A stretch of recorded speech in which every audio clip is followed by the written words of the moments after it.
Astaghfirullah. Ma'asyiral muslimat yang dimuliakan Allah Subhanahu wa taala. Mu'allif rahimahullahu taala membawakan beberapa dalil dari Al-Qur'an dan juga sunnah Nabi sallallahu alaihi wasallam. Pertama, beliau membawakan sebuah riwayat dari Ibnu Umar radhiyallahu anhu. Nabi sallallahu alaihi wasallam bersabda, perkataan Ibnu Umar radhiyallahu an, walladzi nafsu ibni Umar biyadihi law anna li ahadihim mithla uhudin dhahaban fa anfaqahu ma qabilahu Allahu minhu hatta yu'mina bil qadar. Demi Allah yang jiwa Ibnu Umar berada di tangannya, seandainya salah seorang di antara mereka memiliki emas sebesar gunung Uhud, lalu diinfakkannya di jalan Allah, niscaya Allah tidak akan menerima sama sekali dari infaknya sampai dia beriman dengan takdir. Kemudian Ibnu Umar radhiyallahu anhu membacakan sabda Nabi dalam hadis yang panjang, hadis Jibril, ketika Jibril bertanya kepada Rasul soal iman. Maka Rasulullah mengatakan, al-imanu an tu'mina billahi wa malaikatihi wa kutubihi wa rusulihi wal yaumil akhir wa tu'mina bil qadari khairihi wa syarrihi. Iman itu adalah engkau beriman kepada Allah, beriman kepada malaikat-malaikat Allah, beriman kepada kitab-kitab Allah, kepada rasul-rasul Allah, juga beriman kepada hari akhir, dan engkau beriman dengan takdir, baik takdir buruk maupun takdir baik. Dan juga diriwayatkan dari Ubadah ibn Samit radhiyallahu an, dia pernah memberikan nasihat kepada anaknya, ya bunayya, innaka lan tajida ta'mal iman hatta ta'lama anna ma asabaka lam yakun liyukhti'aka wa ma akhta'aka lam yakun liyusibaka. Sami'tu Rasulullah sallallahu alaihi wasallam yaqul, inna awwala ma khalaqallahu al-qalama faqala lahu uktub, qala rabbi wa ma aktub, qala uktub maqadira kulli syai'in hatta taquma as-sa'ah. Ya bunay, inni sami'tu Rasulullah sallallahu alaihi wasallam yaqul, man mata ala ghairi hadha falaysa minni. Kata Ubadah ibn Samit radhiyallahu an menasihati anaknya, wahai putraku, sesungguhnya engkau tidak akan bisa merasakan manisnya iman sampai engkau meyakini bahwa apa yang telah ditakdirkan menimpa dirimu tidak akan pernah meleset bagimu, dan apa yang telah Allah takdirkan tidak menimpamu maka tidak akan mampu menimpamu. Karena aku telah mendengar Nabi sallallahu alaihi wasallam bersabda, pertama kali yang Allah ciptakan adalah qalam atau pena. Allah pun berfirman kepada pena, tulislah wahai pena. Maka pena menjawab, ya Rabb, apa yang harus aku tulis? Maka Allah subhanahu wa ta'ala menjawab lagi, tulislah semua takdir yang akan terjadi hingga datangnya hari kiamat. Kemudian kata Ubadah bin Samit kepada anaknya, wahai anakku, aku pernah mendengar Rasulullah SAW bersabda, barang siapa meninggal tidak di atas keyakinan seperti ini, artinya tidak beriman dengan takdir, maka ia bukan dari golonganku. Ma'asyiral muslimat yang dimuliakan Allah subhanahu wa ta'ala, bicara tentang masalah takdir ini menarik Bu, kita bahas bicara takdir ini, karena takdir ini rahasia Allah subhanahu wa ta'ala. orang kalau beriman kepada takdir itu, ibu, hidupnya akan tenang,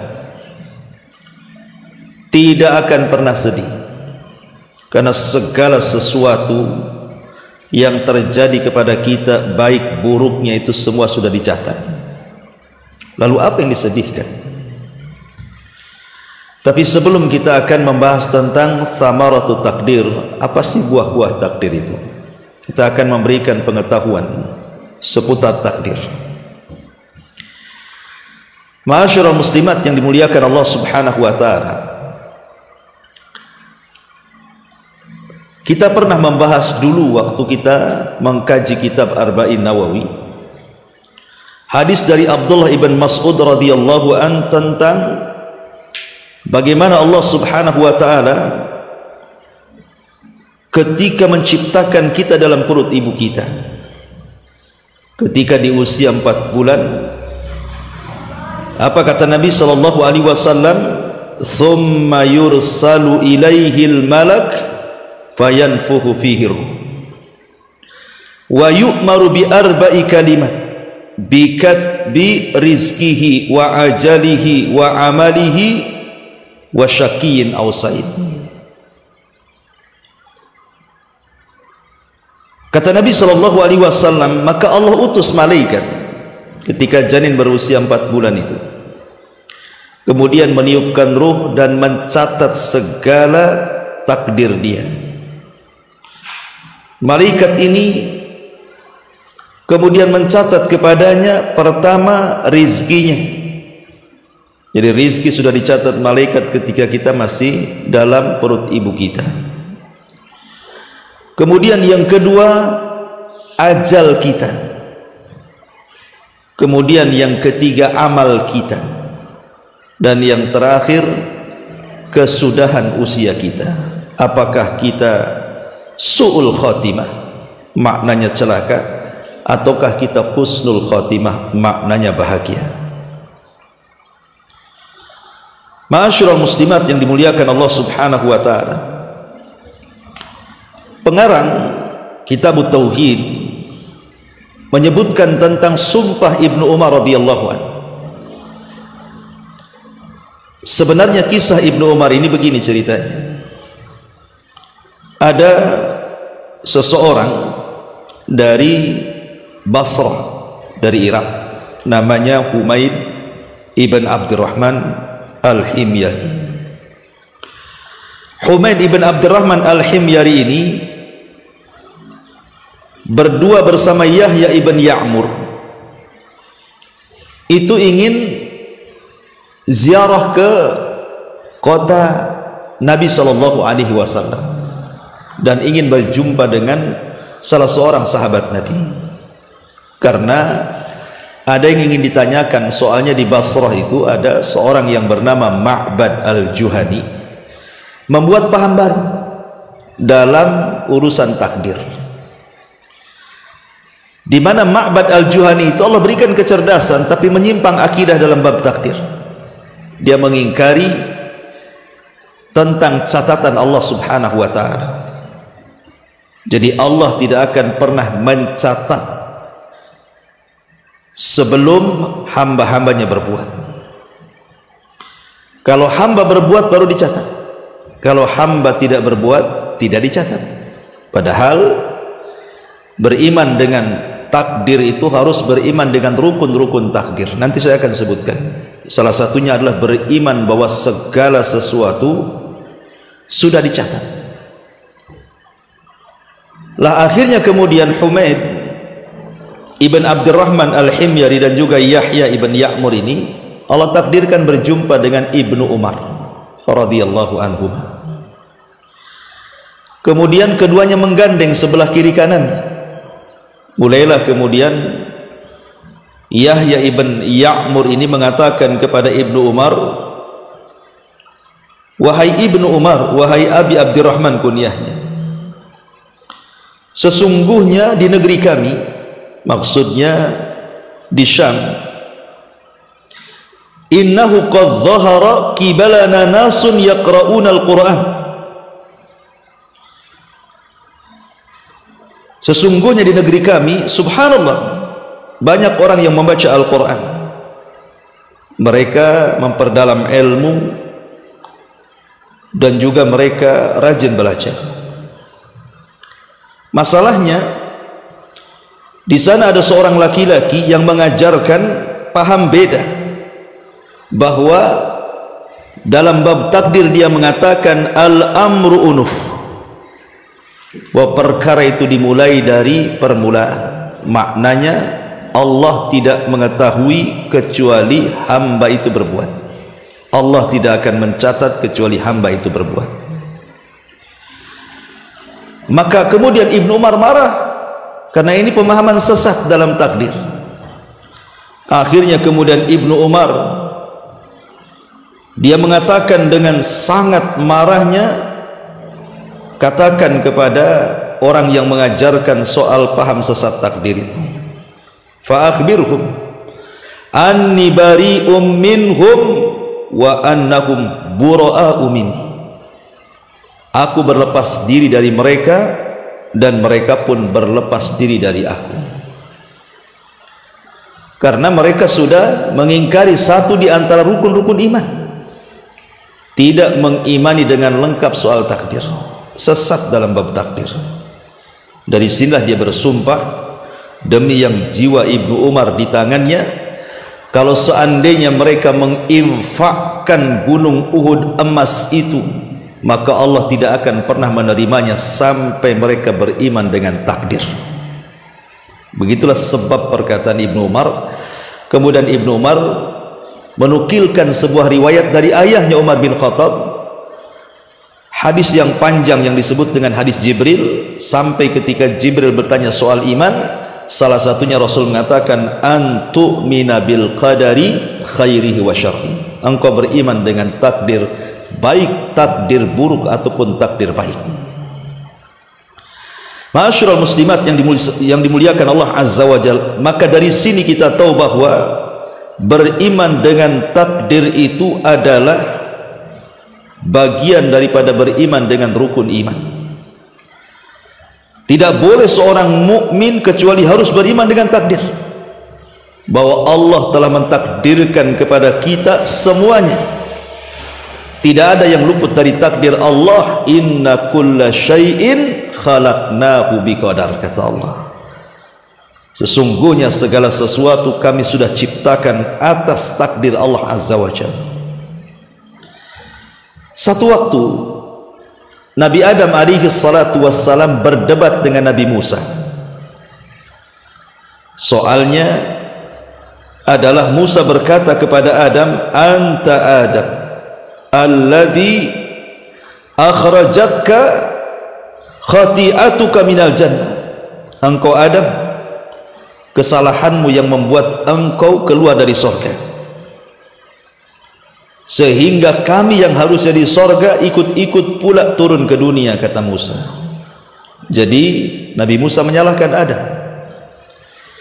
Tapi Nabi Adam berhujjah dan mengatakan, ya Musa, anta Musa alladhi istafaka Allah birisalatihi wa bikalami. Engkau kan Musa, Allah telah pilih engkau dengan kerasulannya dan dengan kalamnya. Summa talumuni ala amrin qad qudira alaihi. Kenapa kau mencela aku? Bukankah aku turun dari sorga itu karena sudah ditakdirkan? Kemudian Nabi Adam mengatakan, ingat engkau itu punya Taurat, dan Tauratmu sudah dicatat sebelum aku diciptakan, dan dalam Tauratmu ada kata-kata maka Adam akan bermaksiat kemudian akan turun dari sorga. Seolah-olah Adam mengatakan, kalau seandainya dalam Tauratmu tidak ada kata-kata seperti itu, tentu aku tidak diturunkan dari sorga. Jangan salahkan aku, salahkan Tauratmu. Maka Adam pun kemudian berhasil mendebat Nabi Musa alaihi salatu wassalam. Jadi begini, Nabi Musa alaihi salatu wassalam menyalahkan Nabi Adam karena Nabi Adam itu bermaksiat, memakan buah larangan, akhirnya diturunkan dari surga. Jadi Musa mengatakan, gara-gara kamu, begitu bahasa, gara-gara kamu wahai Adam, kami akhirnya tidak tinggal di sorga, kami pula akhirnya jadi turun ke dunia penuh dengan berbagai macam bala di dunia, beda dengan sorga penuh dengan nikmat. Kalau bukan karena kamu bermaksiat tentu kami tidak akan ke dunia, kata Musa. Maka Adam mengatakan, hai Musa, Allah sudah pilih engkau loh, kau jadi nabi, jadi rasul, dan engkau orang yang banyak bicara dengan Allah. Peristiwa yang aku alami, aku diturunkan dari surga ke bumi ini, itu sudah dicatat sebelum aku diciptakan. Artinya bahwa kalau seandainya tidak ada catatan bahwa Adam akan turun ke bumi, enggak mungkin Adam turun dari surga, karena sudah dicatat. Itulah sebelum aku diciptakan sebelum aku diciptakan sudah dicatat duluan. Makanya inilah memang begini takdirnya, aku harus turun ke dunia, dan itu tercatat dalam Taurat. Ma'asyiral muslimat yang dimuliakan Allah Subhanahu wa taala, tidak bisa orang itu menyalahkan seseorang berhujah dengan takdir.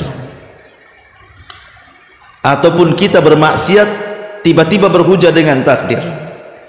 Umpamanya ada seorang LGBT yang melakukan homoseksual, kemudian kita katakan tobat. LGBT itu penyakit, itu kerjaannya kaum Lut, nanti diazab Allah. Terkadang mereka ngomong apa? Ah, ini sudah takdir, katanya. Saya jadi LGBT lo sudah takdir, katanya. Jadi jangan salahkan, nanti kalau ada waktunya tobat saya tobat, kalau sudah takdirnya berubah, katanya. Tidak bisa orang itu berdalil dengan takdir untuk kemaksiatan kepada Allah Azza wa Jalla. Ma'asyiral muslimat yang dimuliakan Allah Subhanahu wa taala. Kemudian kita tahu bahwa rukun takdir itu ada 4 pun. Ini harus diimani. Kalau orang paham dengan rukun takdir ini, insyaallah hidupnya akan tenang. Dan alhamdulillah sih, kebanyakan kaum muslimin walaupun mereka tidak paham perinciannya, tapi sebagian besar mereka beriman dengan rukun yang 4 ini. Yang pertama, rukun takdir itu kita harus beriman bahwa ilmu Allah itu mencakup segalanya. Tidak ada yang tersembunyi bagi Allah, baik yang ada di langit dan ada di bumi, baik yang ada di luar atau di dalam, baik rahasia atau terang-terangan, baik dalam keterangan ataupun kegelapan. Tidak ada yang tersembunyi dari Allah Subhanahu wa taala. Allah itu meliputi segala sesuatu pengetahuannya. Innallaha bikulli syai'in alim. Allah itu atas segala sesuatu maha mampu, maha mengetahui. Allah atas segala sesuatu maha mengetahui. Artinya tidak ada satu perkara pun yang tidak diketahui Allah. Semua Allah tahu.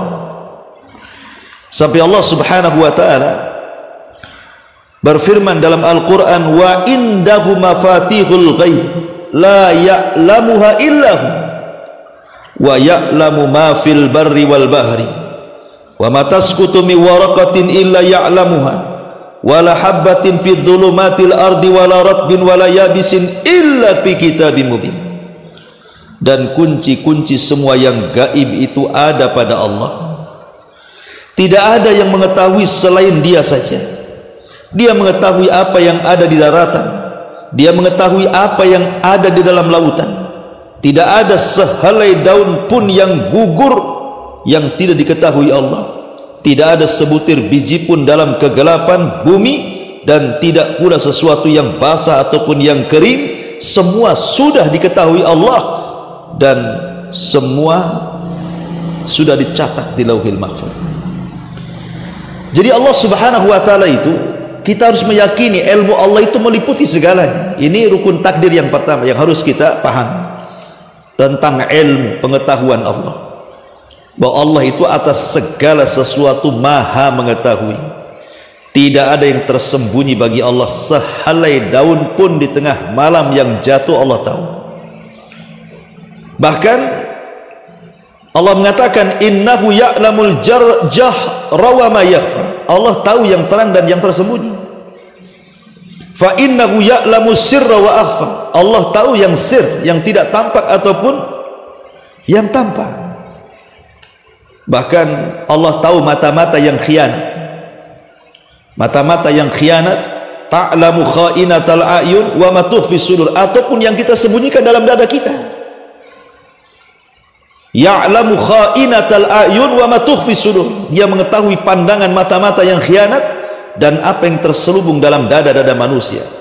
Allah tahu si fulan hasad, si fulan dendam, si fulan benci, si fulan marah, si fulan senang, si fulan cinta. Allah tahu, kita tidak tahu. Nampak dia senyum-senyum di hadapan ibu, rupanya dia sedang merencanakan keburukan sama ibu kan. Kita tidak tahu maksudnya apa, karena kita tidak bisa memprediksi hati orang. Tapi Allah tahu isi hati orang itu. Apakah orang ini pendendam, pemarah, pemaaf? Allah tahu semuanya. Makanya rukun takdir yang pertama, yakini bahwa ilmu Allah itu menjangkau semuanya. Maka apabila manusia ragu-ragu akan ilmu Allah, seolah ada sesuatu yang tidak diketahui Allah, dia bisa kafir masalahnya.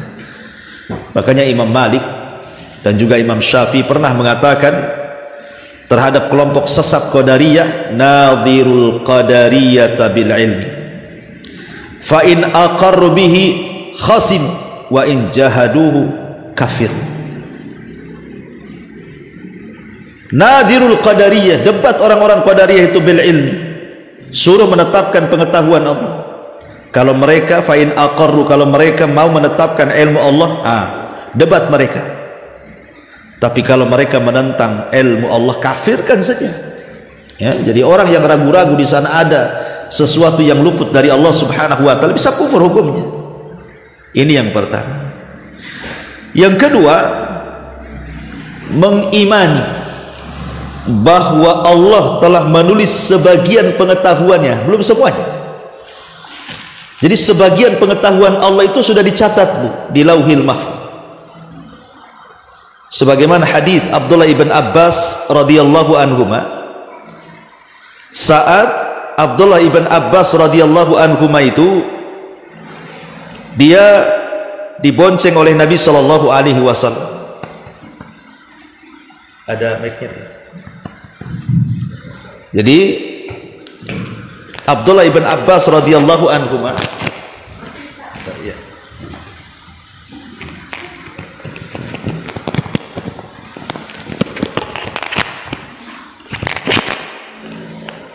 saat dibonceng Nabi sallallahu alaihi wasallam, kata Nabi sallallahu alaihi wasallam, ya gulam, inni uallimuka kalimatin ihfadillaha yahfadka, ihfadillaha tajidhu tujaha, idza sa'alta fas'alillah wa idza sta'anta fasta'in billah, wa'lam annal ummata law ijtama'at ala an yanfa'uka bi syai'in lam yanfa'uka illa bi syai'in qad katabahu Allahu lak, wa in ijtama'u ala an yadurruka bi syai'in lam yadurruka illa bi syai'in qad katabahu Allahu 'alaika, rufi'atil aqlam wa jaffatis suhuf.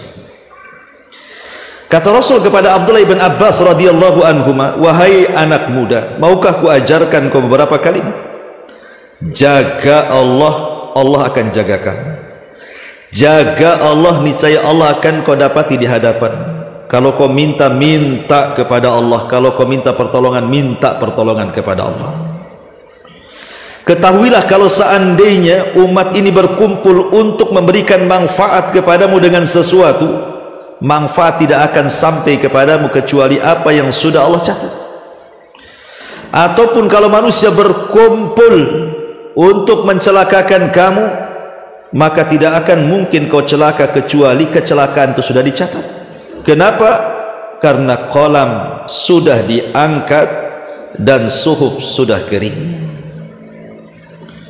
Artinya di sana ada yang mencatat dan di sana ada yang dicatat.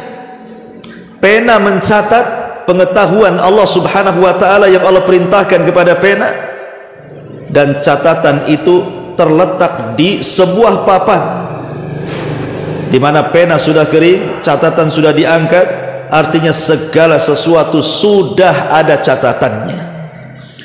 Makanya kenapa Nabi sallallahu alaihi wasallam Tadi yang sudah saya sebutkan dalam matannya kitab Tauhid ini dari hadis Ubadah bin Samit yang memberikan nasihat kepada anaknya.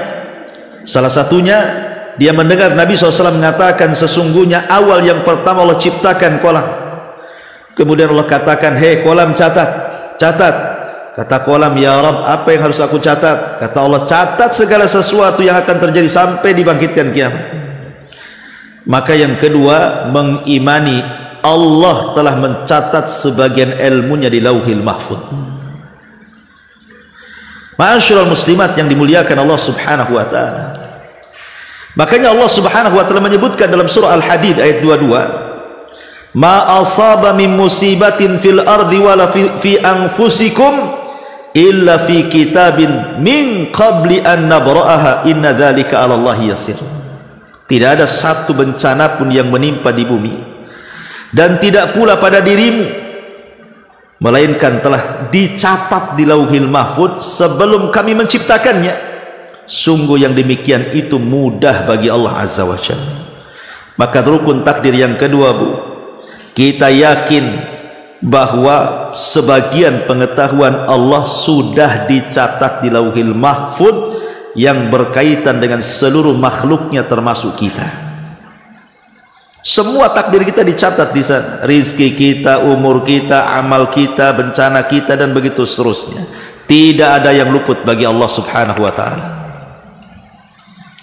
Ini yang nomor 2. Kemudian yang nomor 3,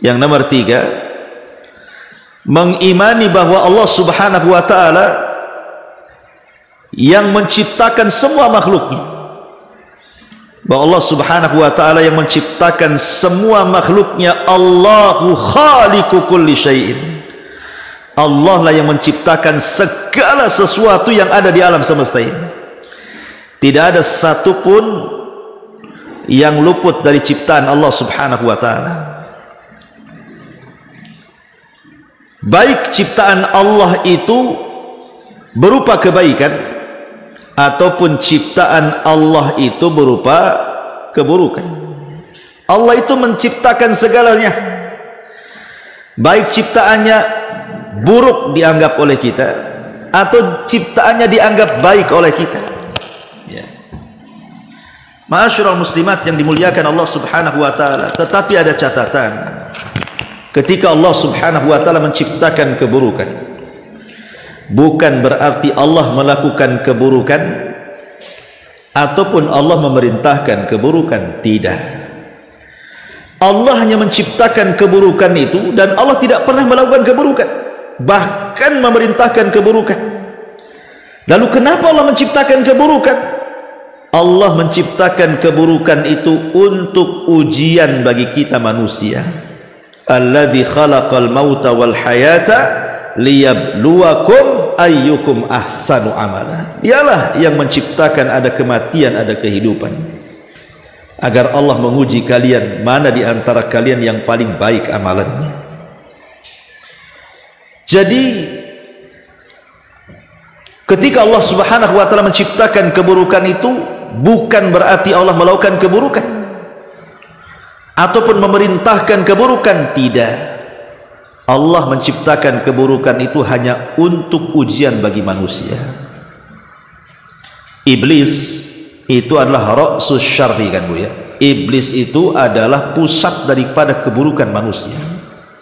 Siapa yang menciptakan iblis, Bu? Allah. Karena iblis sendiri yang ngomong dalam Quran itu, ketika Allah mengatakan qala ma mana'aka alla tasjuda id amartu. Hei iblis, kenapa kau tidak sujud ketika aku perintahkan sujud? Kata iblis, ana khairum minhu khalaqtani min narin wa khalaqtahu min tin. Ya Rabb, loh, aku lebih baik daripada Adam. Kau ciptakan aku dari api dan kau ciptakan Adam dari tanah. Lihat, kata iblis, kau ciptakan aku. Menunjukkan iblis itu yang menciptakan siapa? Allah. Iblis baik atau tidak? Tidak. Berarti Allah juga menciptakan yang baik, Allah juga menciptakan yang tidak baik, semisal iblis. Ya. Ma'asyiral muslimin, muslimat yang dimuliakan Allah Subhanahu wa taala. Dari sini kita katakan bahwa segala sesuatu baik itu baik ataupun buruk, semua yang menciptakan Allah. Tidak ada serikat dalam penciptaan selain daripada Allah, dan tidak ada yang menciptakan kecuali Allah subhanahu wa ta'ala. Ma'asyiral muslimat yang dimuliakan Allah azza wa jalla, ini rukun yang ketiga, Bu ya. Kemudian rukun yang terakhir yang harus kita imani dengan rukun-rukun takdir itu adalah mengimani bahwa segala kejadian di alam semesta ini tidak mungkin terjadi kecuali karena kehendak Allah. Segala sesuatu yang terjadi di alam semesta ini, termasuk dalam kehidupan kita, entah kita kaya, kita miskin, kita sedih, kita bahagia, kita bercampur, kita berpisah, kita menangis, kita tertawa, dan begitu seterusnya, itu semua tidak lepas dari kehendak Allah. Karena Allah yang mengatakan innama amruhu idza arada syai'an an yaqula lahu kun fayakun. Sesungguhnya urusannya, apabila dia menghendaki sesuatu, dia hanya berkata jadi, maka jadilah. Wa ma tasyauna illa an yasha Allahu rabbul alamin. Dan kamu tidak dapat menghendaki menempuh jalan itu kecuali karena Allah yang berkehendak.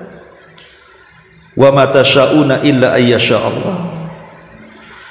Ma'asyiral muslimat yang dimuliakan Allah azza wa jalla, dan kehendak Allah itu pasti terjadi. Kalau Allah menghendaki sesuatu, tidak mungkin tidak terjadi, wajib terjadi kalau Allah mau. Karena apapun yang Allah kehendaki pasti terjadi walaupun kita tidak menghendakinya. Apapun yang kita kehendaki mustahil terjadi kalau Allah tidak menghendakinya. Masya Allahu kana walau lam yasha'an nas wa ma yasha'un nas lam yakun illa idza sya'allah. Kata ulama, apa yang Allah kehendaki pasti terjadi walaupun manusia tidak menghendakinya. Tapi apa yang dikehendaki manusia mustahil terjadi kecuali kalau Allah berkehendak kejadiannya. Ma'asyiral muslimat yang dimuliakan Allah azza wa jalla, dari sini kita tahu bahwa kehendak Allah itu pasti terjadi. Tetapi ada yang Allah tidak kehendaki, ada yang Allah kehendaki. Seperti Allah subhanahu wa ta'ala mengatakan, liman sya'a minkum an yastaqim wa ma tasyauna illa ayyasha Allahu rabbul alamin. Bagi sesiapa di antara kamu yang mau menempuh jalan yang lurus, dan kamu tidak dapat menghendaki menempuh jalan itu kecuali apabila dikehendaki Allah Tuhan semesta alam. Artinya kalau Allah mau, semua manusia itu pasti berada di jalan yang lurus. Tapi kan tidak semuanya. Makanya Allah mengatakan, lau sya'a rabbuka la amana man fil ardi. Kalau Allah berkehendak, semua yang di bumi beriman. Atau lau sya'a lahadakum ajmain. Kalau Allah berkehendak, Allah akan berikan hidayah satu dunia ini. Tidak berat bagi Allah menciptakan manusia seperti malaikat itu, Bu. Kalau Allah mau, kita bisa diciptakan oleh Allah seperti malaikat. Wa yaf'aluna ma yu'marun. Senantiasa berbuat apapun yang Allah perintahkan. Tetapi Allah tidak berkehendak seperti itu kan. Kita bukan malaikat. Tapi kalau Allah mau jadikan kita malaikat, bisa. Mana nggak bisa? Tidak ada yang mustahil bagi Allah. Idza arada syai'an an yaqula lahu kun fayakun.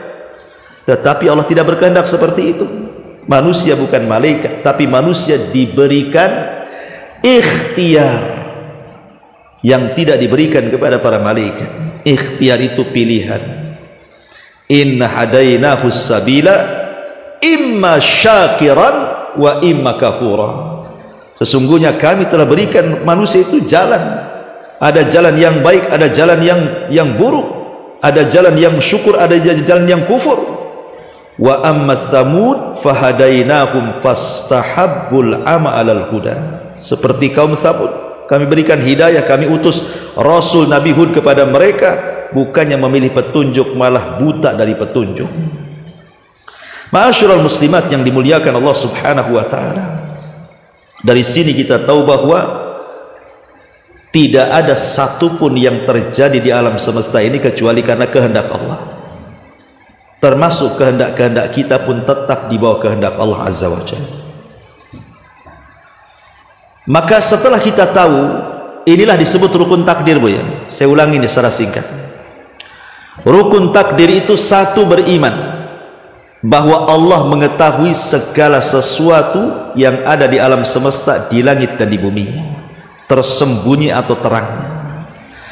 Yang kedua, Allah Subhanahu wa Ta'ala sudah mencatat sebagian ilmunya di sebuah papan yang disebut dengan Lauhil Mahfuz. Segala sesuatu yang terjadi ada tertulis di situ. Yang ketiga, Allah adalah zat yang menciptakan segala sesuatu yang terjadi di alam semesta ini, semua ciptaan Allah, baik itu yang buruk ataupun yang baik. Dan segala sesuatu itu tidak lepas dari kehendak Allah Subhanahu wa Ta'ala. Ini disebut rukun takdir. Nanti apa kaitannya? Kenapa kemudian rukun takdir harus ada 4 ini? Nanti kita akan nyambung ketika kita bicara tentang keutamaan dan buah takdir itu.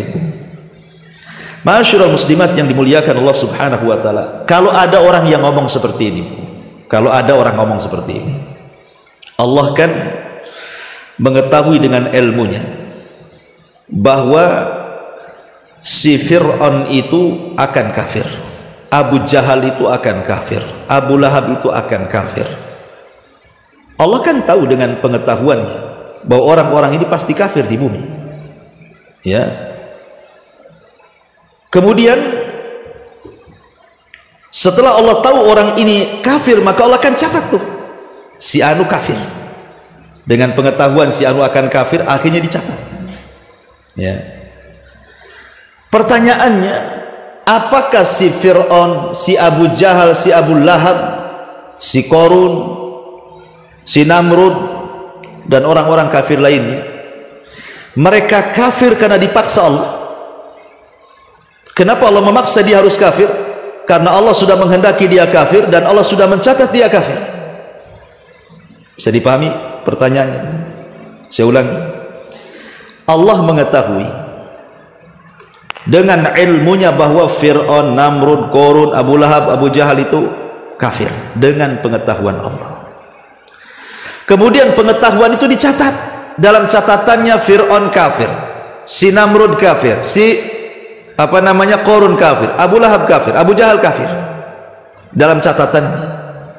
Pertanyaannya, setelah betul-betul Allah ciptakan Namrud, Fir'aun, Qarun, Abu Lahab dan Abu Jahal di bumi, betul-betul mereka kafir. Pertanyaannya, apakah kafirnya orang-orang ini itu karena Allah yang memaksa dia kafir? Karena dia sudah dicatat dia kafir, Allah paksa dia harus kafir? Ataukah karena kehendak dia, si Fir'aun, si Namrud itu yang menghendaki kafir? Karena syubhatnya begini, Bu, syubhatnya ya, ada sebagian orang di masyarakat begini ngomong, lah kalau Allah Subhanahu wa Ta'ala sudah mencatat yang masuk sorga ya masuk sorga, yang masuk neraka ya masuk neraka, lah ngapain kita beramal? Kalau saya sholat, puasa, zakat, kalau takdirnya masuk neraka, capek-capek sajalah saya sholat jadinya. Ya, bagus saya tidak sholat, kalau sudah ditakdirkan masuk surga kan masuk surga saya, ya. Kan ada orang yang kemudian memahami seperti itu, atau mungkin memahami kebalikannya dengan cara apa?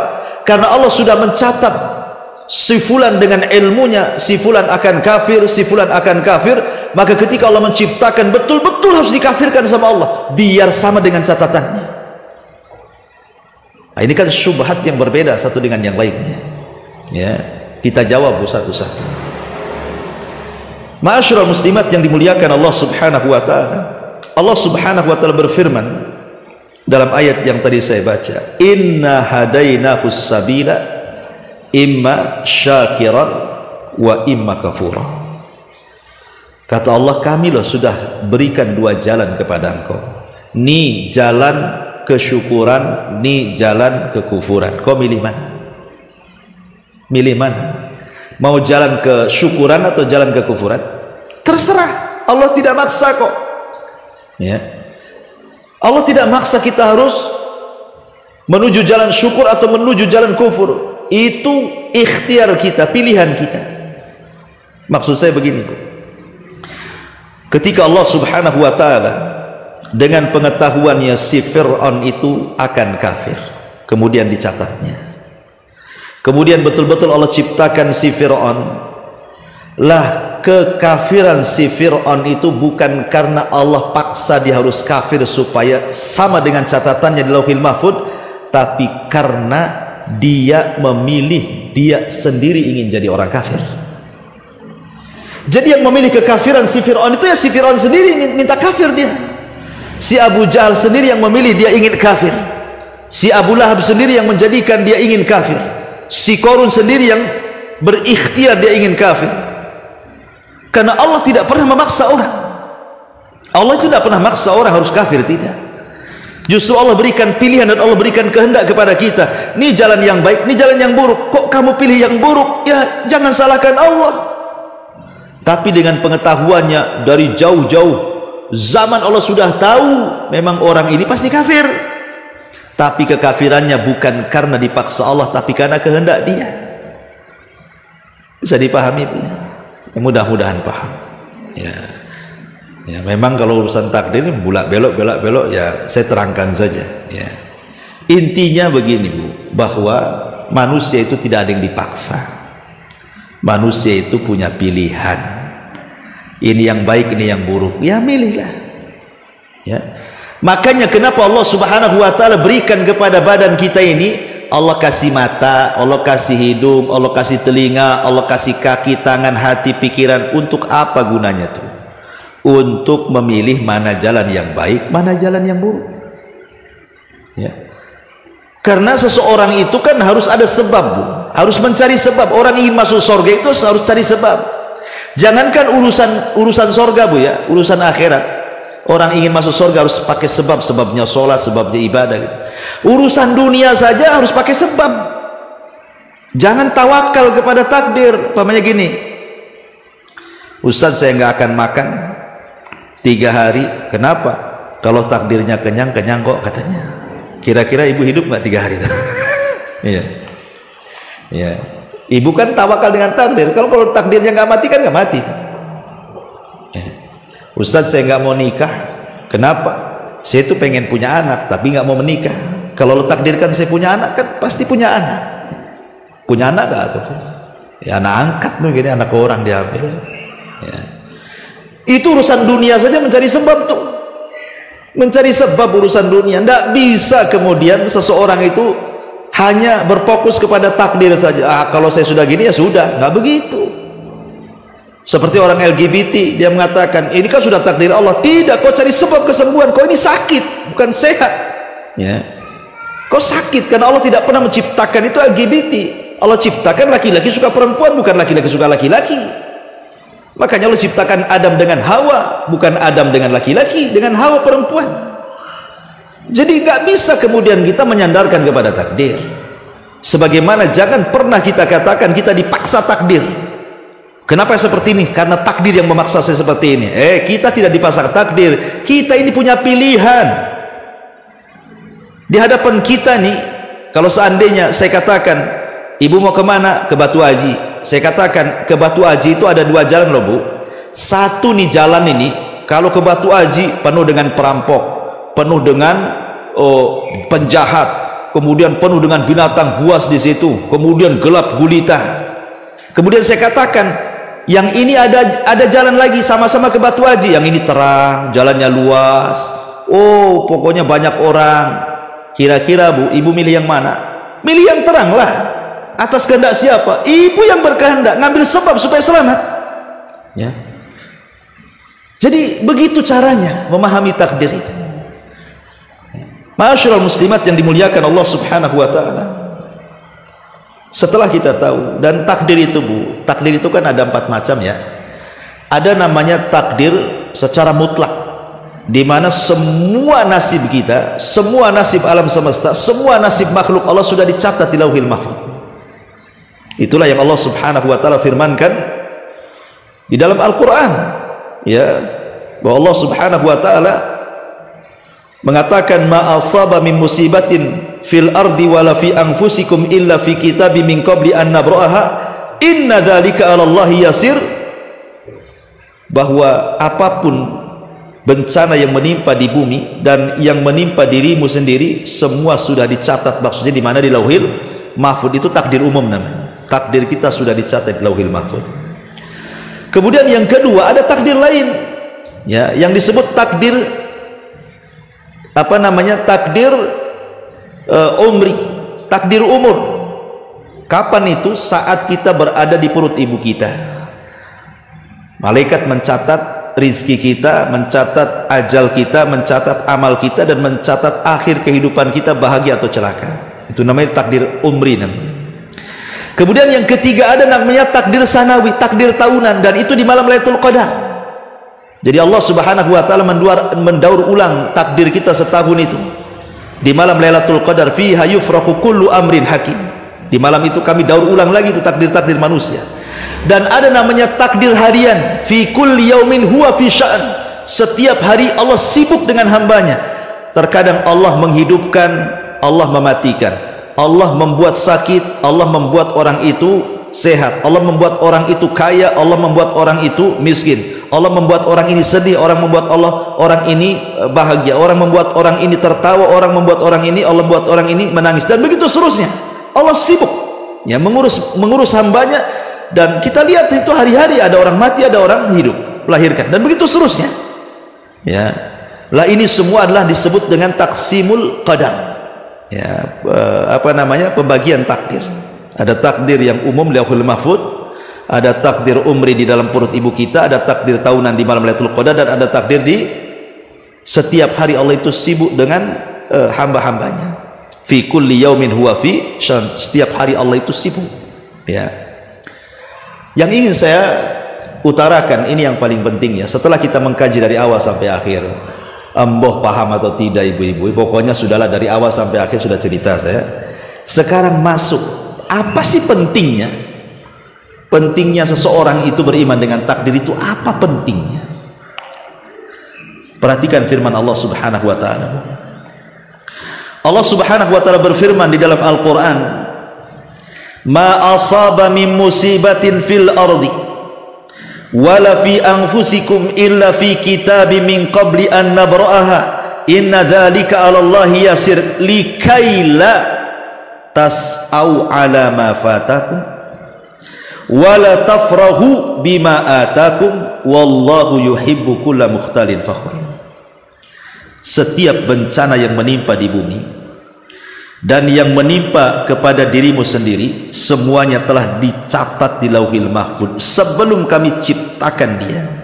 Sungguh yang demikian itu mudah bagi Allah.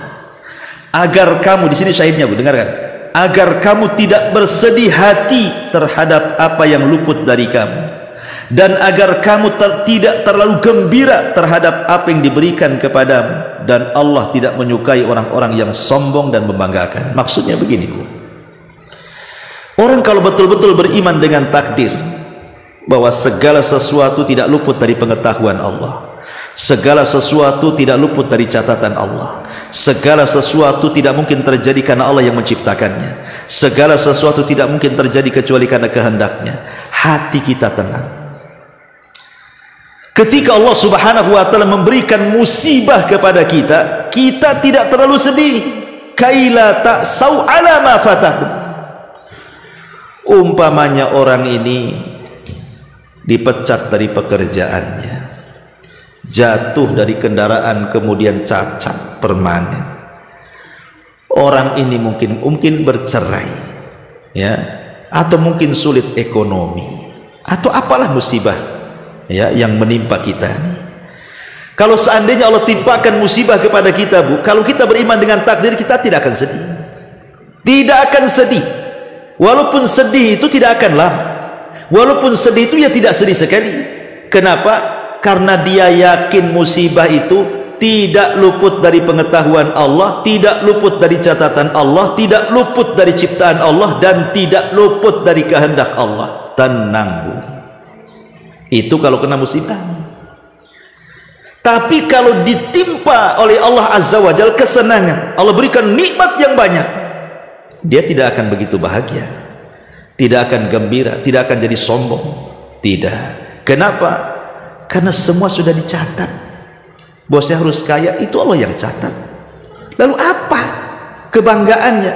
Memang Allah sudah kasih kok, Allah sudah catat kita kaya. Bukan karena pengetahuan kita, bukan karena kecerdasan kita, bukan karena kerjaan kita. Tidak, Allah sudah takdirkan. Jadi kalau kita diberikan nikmat tak terlalu bahagia karena semua sudah takdir, diberikan musibah pun tak terlalu sedih, semua sudah takdir. Makanya Bu, kalau ibu datang ke orang yang meninggal, kepada orang yang meninggal Bu ya, di antara doa takziahnya apa Bu? Ibu siapa yang tahu Bu? Doa takziah tuh. Kayaknya ibu nggak tahu lah, kasih tahu ya. Jadi doa takziah itu begini Bu, bacaannya: Inna lillahi ma akhad wa lahu ma a'ta wa kullu syai'in indahu bi ajalin musamma fal tasbir wal tahtasib. Itu doanya Bu ya. Nggak bisa bahasa Arab, bahasa Indonesia lah, saya terjemahkan. Jadi kalau ibu takziah nih, ada orang meninggal, dekati itu keluarga yang masih hidup. Kalau memang dia suaminya Bu, dekati istrinya. Kalau yang meninggal istrinya, jangan dekat-dekat suaminya Bu ya, biar bapaknya saja ya. Kemudian ibu bisikkan di telinga dia itu, sungguh Allah, sungguh bagi Allah apa yang dia ambil, dan bagi Allah juga apa yang ia berikan. Segala sesuatu baginya adalah memiliki masa-masa yang telah ditetapkan. Hendaklah kau bersabar dan mintalah pahala kepada Allah. Ini bahasa hadis. Mungkin bahasa bebasnya seperti ini Bu, ibu bisa ngomong di telinga orang itu. Begini saja, ingat bahwa suami yang sudah meninggal itu adalah pemberian Allah. Allah terkadang berhak memberi suami kepada anti, dan Allah juga berhak mengambilnya kembali. Dan segala sesuatu itu sudah ada ketetapan waktu umur yang ditetapkan Allah kepada suaminya. Sabar, mengharap pahala. Begitu Bu ngomongnya ya. Kata yang dinasehati itu ngomong gini sama ibu, enak saja kau ngomong gitu katanya.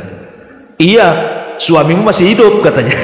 Kan itu ada Bu ya, kadang-kadang ya. Itulah makanya perlu sabar di awal musibah itu ya. Di awal musibah itu harus dikasih sabar ya. Suamimu kan milik Allah, kalau Allah mau ngambil ya gimana pula gitu kan. Apalagi orang itu kan sudah jelas-jelas ada waktu usianya, mungkin sudah ajalnya dia itu, waktunya meninggal dipanggil Allah. Bersabar ya, ya semoga Allah memberikan pahala akan kesabaranmu. Seperti itu. Tapi lihat bagaimana isi doa yang diajarkan Rasul. Rasul mengaitkan dengan apa? Bahwa ajal seseorang itu sudah ditakdirkan. La yastakhiruna sa'atan wala yastaqdimun. Hidup mati seseorang itu sudah takdirkan. Terkadang secara logika dia harus mati, tak mati Bu. Ada orang Bu, itu jatuh dari lantai 5 Bu. Jatuh dari lantai 5, dia tukang bangunan, jatuh dari bangunan lantai 5. Logika Bu, kalau dia jatuh dari lantai 5 Bu, kalau tidak mati cacat permanen lah dia. Gedebuk dia jatuh dari ketinggian Bu. Ketika dia jatuh bangun lagi Bu, rupanya dia jatuh di atas kasur ya. Jatuhnya kena kasur, berarti Allah belum mentakdirkan dia mati kan Bu? Belum ya, berarti ajal dia belum sampai. Tapi ada yang nggak ngapa-ngapain Bu. Bahkan ya saya punya saudara dulu tuh, saudara ya, masih saudara lah, perempuan. Malamnya itu dia ngeluh apa namanya, ceritanya apa ya, kayak masuk angin gitu Bu ya. Jadi sama suaminya tuh Bu disuruh ngeroki ya, dikerokin lah, kalau orang desa kan dikerok ya Bu, pakai apa, pakai kadang sendok ya, jangan pakai garpu Bu, pakai sendok atau pakai koin gitu ya. Jadi tiba-tiba ngorok lah, ngorok, habis itu hilang, disangka tidur Bu sampai pagi. Rupanya pagi itu sudah nggak ada, padahal hanya dikerok Bu, dia nggak jatuh dari lantai 5. Apa penyebabnya dikerok? Bukan. Memang sudah waktunya, bukan mati karena dikerok, bukan. Nggak ada orang mati dikerok tuh. Memang takdirnya. Kerokan itu sebabnya saja. Ya. Coba bayangkan. Ini semua karena takdir Allah Azza wa Jalla. Coba kita lihat dalam sejarah ya. Saya akan bacakan sejarah. Khalid ibn Walid radhiyallahu anhu. Khalid bin Walid itu, dia pernah mengatakan, laqad syahidtu mi'ata alfi zahf. Aku sudah terlibat, sudah nggak kehitung perang itu, 100.000 perang mungkin aku ikut di situ katanya. Wa ma fi maudi jasadi illa wa fihi darbatu sayfin aw ta'natu rumhin aw ramyatu sahmin. Tidak ada di badanku, kata Khalid, kecuali penuh dengan sabetan pedang, penuh dengan tusukan tombak, dan juga penuh dengan tusukan panah. Kemudian dia mengatakan, walakinni amutul yaum ala firashi, walakin yamutul yaum ala firashi. Ya, jadi kata Khalid bin Walid radhiyallahu anhu, kenapa aku harus mati di atas pembaringan? Karena Khalid itu nggak mati di peperangan, Bu. Padahal cita-cita Khalid itu ingin mati syahid, tetapi Allah takdirkan dia mati di atas kasur. Karena semua sudah takdir. Lalu kenapa Khalid bin Walid, orang yang paling berani, kok bisa mati di atas kasur itu loh, Bu? Rupanya Khalid bin Walid sedih ketika itu. Kenapa orang sepertiku mati di atas kasur? Harusnya aku mati di medan tempur lah. Akhirnya Allah Subhanahu wa taala ingin menghibur hati Khalid bin Walid. Ketika itu datanglah Abdullah ibn Umar radhiyallahu anhu atau yang lainnya dan mengatakan, bertanya kepada Khalid, ya Khalid, Ibnu Abbas bukan Ibnu Umar, datang kepada Khalid, ya Khalid, kenapa kau harus mati di atas kasur? Kenapa engkau enggak mati di peperangan, padahal entah berapa tusukan, tombakan, panahan di badanmu? Kata Khalid, saya tidak tahu. Dia sedih, dia mau nangis dia. Karena Nabi Shallallahu Alaihi Wasallam mengatakan bahwa engkau adalah saifun min suyufillah. Engkau adalah pedang dari pedang-pedang Allah, dan pedang Allah tidak mungkin bisa dipatahkan di peperangan. Makanya Allah tidak izinkan kau mati di peperangan, tapi Allah izinkan kau mati di atas kasur. Dan niatmu ingin berjihad itu sudah dianggap mati syahid, walaupun mati di atas kasur. Lihat, takdir kan, Bu? Siapa yang tidak kenal Khalid? Kenapa dia mati di atas kasur? Sudah takdirnya begitu. Bahkan ada Sa'id bin Zubair, Bu. Sa'id bin Zubair itu didatangi Hajjaj bin Yusuf. Itu raja zalim itu, penguasa zalim Hajjaj bin Yusuf itu. Kata Hajjaj bin Yusuf kepada Sa'id bin Zubair itu, Sa'id, saya akan bunuh engkau dengan siksaan yang belum pernah aku siksa manusia sebelum dan setelahnya. Subhanallah. Diancam Sa'id bin Zubair itu, Bu. Tapi Sa'id bin Zubair itu tidak ada rasa takut sama sekali itu. Nggak ada takut-takutnya.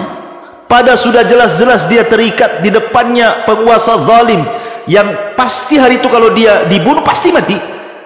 Tetapi luar biasa Sa'id bin Zubair mengajarkan tawakal kepada kita, mengajarkan keimanan kepada takdir, seolah-olah dia mengatakan kul la yusibana illa ma kataballahu lana. Katakan tidak ada yang menimpa kita kecuali apa yang ditulis oleh Allah. Akhirnya ketika Hajjaj ini mengancam si Sa'id bin Zubair akan dibunuh dan akan disiksa demikian rupa, apa katanya Sa'id bin Zubair? Lihat kata-katanya, bagi dia biasa, bagi kita luar biasa, Bu. Dia mengatakan, hei Hajjaj, kalau seandainya kematianku ada di tanganmu, aku akan jadikan kau Tuhanku dan aku akan sembah dirimu selain daripada Allah Subhanahu wa taala, katanya. Ini kan luar biasa. Kalau seandainya kematianku ada di tanganmu, lau kana mauti fi yadika ya Hajjaj, kalau kematianku ada di tanganmu, la ja'altuka ilahan, aku akan jadikan kau Tuhan, wa a'budu min dunillah, dan aku akan sembah kau selain Allah. Tapi kau bukan Tuhan, kematianku bukan di tanganmu. Inilah tawakal yang luar biasa, beriman dengan takdir luar biasa. Ya, kalau memang belum waktunya mati, belum waktunya mati. Ya. Ma'asyiral muslimat yang dimuliakan Allah Subhanahu wa taala. Makanya ada seseorang, lupa saya namanya, ketika memerangi Musailamah al-Kadzdzab. Musailamah al-Kadzdzab, ya. Itu dia dilempar ke benteng pasukan Musailamah al-Kadzdzab yang disebut dengan Hadiqatul Maut, kebun kematian itu. Itu di benteng itu ratusan orang yang jaga, dia dilempar untuk membuka benteng. Harusnya dia mati secara logika. Dia selamat pula dia. Tidak ada satupun yang kemudian menembus sehingga dia mati. Ya, ada luka tapi tak mati. Menunjukkan bahwa semua takdir Allah Subhanahu wa taala. Maka apapun musibah, apakah kematian, apakah kemiskinan, apakah sakit atau apapun, maka terapkan dalam hati kita supaya tenang, yakin musibah ini satu, tidak lepas dari pengetahuan Allah. Dua, tidak lepas dari catatan Allah. Tiga, itu merupakan ciptaan Allah. Dan yang keempat, itu semua atas kehendak Allah. Lalu kenapa Allah buat kita sakit? Kenapa Allah buat kita miskin? Kenapa Allah buat kita ini tidak nyaman? Bukankah itu keburukan bagi kehidupan kita? Sekali lagi, Allah tidak hanya menciptakan kebaikan, tapi Allah juga menciptakan keburukan. Tapi Allah tidak pernah melakukan keburukan, dan Allah tidak memerintahkan keburukan. Allah sengaja ciptakan keburukan itu untuk menguji kita. Kalau kita sakitnya sedang diuji, supaya kita betul-betul beriman atau tidak, kan itu ya. Sabar atau tidak, ikhlas atau tidak, ya, jujur atau tidak keimanan kita, ataukah dusta, dan begitu seterusnya dan begitu seterusnya.